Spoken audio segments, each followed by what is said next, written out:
സർക്കാരിനെതിരെ കടത്തിന്റെ കണക്ക് നിരത്തി പി.സി. ജോർജ്. മുഖ്യമന്ത്രിക്കെതിരെ രൂക്ഷ വിമർശനവുമായി പി.സി. ജോർജ്.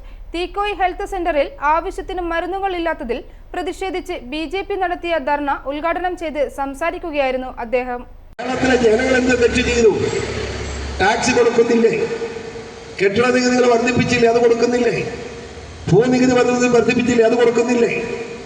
ഏത് വിധത്തിൽ അതുപോലെ തന്നെ ഏത് നിയമപ്രകാരമുള്ള പണവും സർക്കാരിലേക്ക് അടയ്ക്കുന്നുണ്ടല്ലോ.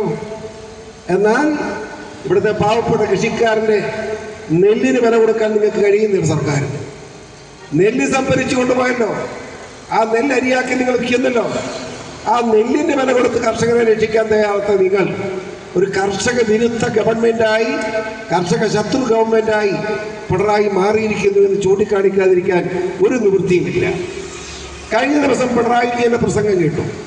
അദ്ദേഹം എന്താ പറഞ്ഞത്? വലിയ വേദനയോടുകൂടി പറയുകയാണ്, കടക്കണിയിലായ ഒരു സർക്കാരിനെ നമ്മളെ ഏൽപ്പിച്ചു 2016.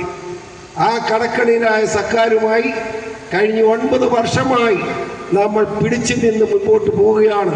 ജനോപകാരപ്രദമായ നടപടികളും സ്വീകരിച്ചുകൊണ്ട് മുൻപോട്ട് പോവുകയാണ് എന്ന് പിണറായി പറഞ്ഞു.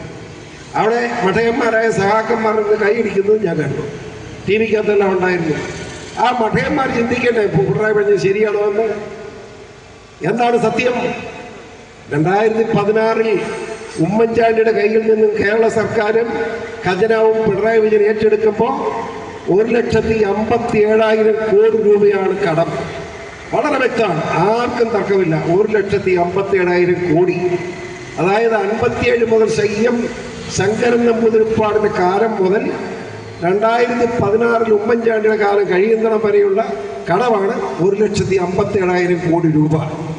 ആ കടം ഇന്ന് എത്രയാണ്? പിണറായി വിജയൻ എത്രയോ നുണയാണ് പറഞ്ഞത്.